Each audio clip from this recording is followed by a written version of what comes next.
जय मां भारती। यह खबर है छत्तीसगढ़ के कोरबा जिले के हसदेव अभयारण्य क्षेत्र से, जहां पर खुद राज्य एवं केंद्र सरकार के द्वारा अवैध रूप से जंगल की कटाई करवाई जा रही है। और इसी बात की रिपोर्टिंग करने जब यहाँ ये पत्रकार महोदय, जो कि अब तक चैनल से हैं, ये पहुँचे तो इन्हें भी रोका गया।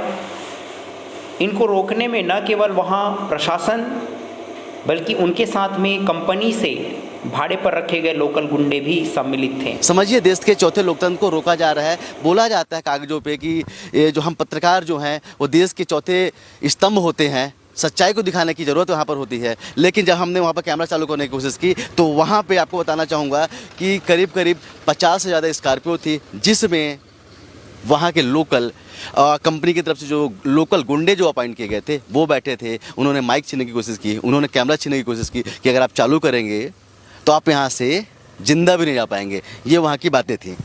बिल्कुल नहीं जाने दिया जा रहा है। यहाँ पुलिस की दादागिरी चल रही है, प्रशासन की दादागिरी चल रही है और यहाँ के लोकल विधायक जो माननीय टी.एस. सिंहदेव हैं उनकी मिली भगत से पूरा जंगल काटा जा रहा है। बहुत हो गया ये सुनते सुनते कि लोकतांत्रिक मूल्य खत्म होते जा रहे हैं। लोकतांत्रिक जो चीज़ें हैं उनको ख़त्म की जा रही हैं। कभी कहा जाता था कि प्रशासन खत्म कर रहा है, कभी कहा जाता है कि शासन खत्म करने पे लगा हुआ है। अब तक मुझे विश्वास हुआ नहीं था, लेकिन आज जिस तरीके की घटना कोरबा क्षेत्र के हसदेव जंगल और वहाँ के वनवासियों के साथ देखने को मिल रही है, तो इस बात पर भरोसा करना ही मुश्किल हो जा रहा है कि लोकतंत्र नाम की कोई चीज़ भी इस देश में है। एक तरफ राहुल गांधी जो कि लोकतंत्र को बचाने की बात करते हैं और वो इस लोकतंत्र को बचाने के लिए भारत जोड़ो इतना बड़ा नाम लेकर के एक यात्रा पर निकल पड़े हैं। मैं कहूँगा कि पूरी तरीके से वो आडंबर है, झूठ है। ये साले सब के सब पॉलिटिशियन मक्कार है, मक्कार। इनको किसी की तकलीफ से, इस देश के लोकतंत्र से इन नेताओं को कोई सरोकार नहीं है।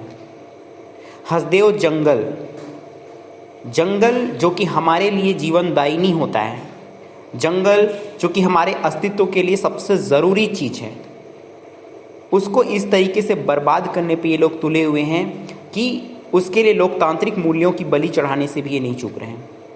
इस जंगल के बीच जितने भी गांव हैं, उन गांव के आदिवासियों को न सिर्फ इन्होंने नज़रबंद किया हुआ है, उनको बाहर निकलने नहीं दे रहे हैं, बल्कि जो मीडिया कर्मी इन गांव में जाकर के रिपोर्टिंग करना चाहता है, जो सच्चाई लोगों के सामने लाना चाहता है ताकि लोकतंत्र बचा रहे, लोकतंत्र में लोगों की आवाज़ बची रहे, वहाँ पे उन मीडिया कर्मियों को भी अंदर नहीं जाने दिया जा रहा है। भला हम सरकार क्यों चुनते हैं? हमने भूपेश बघेल को सीएम क्यों बनाया? हमने मोदी को पीएम क्यों बनाया? ताकि हमारी आवाज़ बची रहे, लोकतंत्र बचा रहे, हमारी आवाज़ सुनी जा सके, हम अपनी समस्याएं अपने नेताओं के सामने, इस देश के संविधान के सामने रख सकें और उन समस्याओं का समाधान हो सके। लेकिन यहाँ समस्या नहीं, हमें ही खत्म करने की कोशिश की जा रही है। इन सब के बीच आदिवासियों की अस्मिता और आदिवासियों के अस्तित्व पर भी अब सवाल उठने लगा है। एक समय अंग्रेज थे जिन्होंने आदिवासियों को अपने पैरों तले रौंदा, क्योंकि उनके पास में मॉडर्न हथियार थे। और एक आदिवासी होने के नाते मुझे आज ये खुशी है कि आदिवासी अपनी उस 100 साल वाली परिस्थिति से आज भी ज़्यादा कुछ बदलाव लेकर के नहीं चल रहे। आज भी उनके रहने की शैली बहुत ज़्यादा बदली नहीं है, उनका एजुकेशन का लेवल भी बहुत ज़्यादा अच्छा नहीं है, ना ही उनकी कमाई बहुत ज़्यादा ही अच्छी हो गई है। मैं गर्व के साथ कहता हूँ कि ये उन्होंने जंगल को संजोने का काम किया है।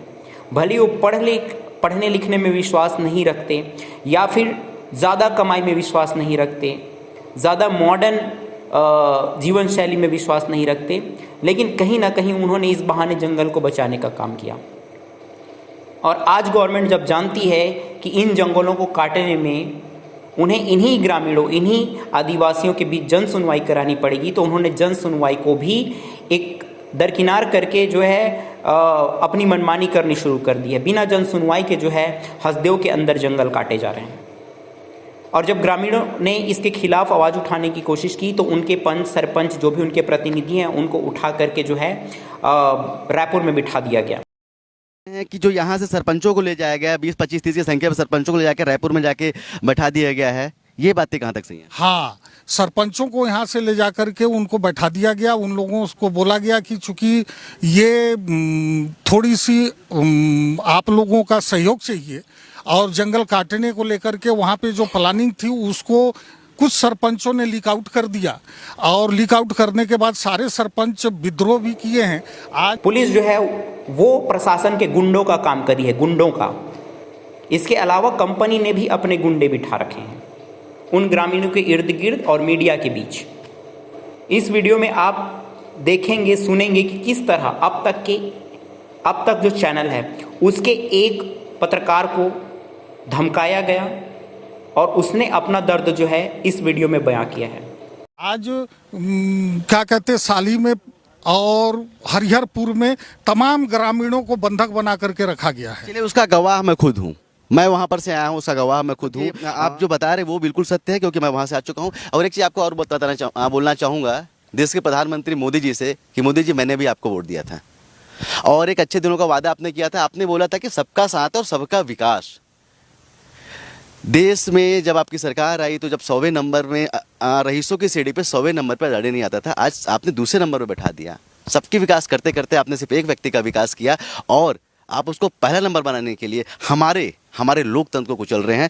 एक बार आप लोग आके देखिए, आप आएंगे तो मैं आपको दावे से बोल सकता हूँ कि आपकी रूह कांप जाएगी। एक बार जिस डर से हम वहाँ से बाहर निकले हैं, एक बार आके देखिए कि किस तरह से मैंने आपको बताया भी कि गंगालूर से रिपोर्टिंग करते करते जिसको छत्तीसगढ़ की नक्सलों की राजधानी बोला जाता है वहाँ मैंने रिपोर्टिंग की। मुझे वहाँ इतना डर नहीं लगा जितना डर यहाँ पर लगा, और क्योंकि इस तरह का एक माहौल पैदा कर दिया गया है ग्रामीणों के बीच में, एक तरह का डर बना दिया गया है। मैं आह्वान करूँगा कि जितने भी आदिवासी संगठन हैं, जितने भी मानवाधिकार संगठन के कार्यकर्ता हैं, जितने भी पर्यावरण प्रेमी हैं और पर्यावरण को बचाने वाले संगठनों में काम करते हैं, वो सब के सब लोग इस मुद्दे पे एकजुट हों, कोरबा पहुँचें और अपना विरोध दर्ज करें। जय हिंद।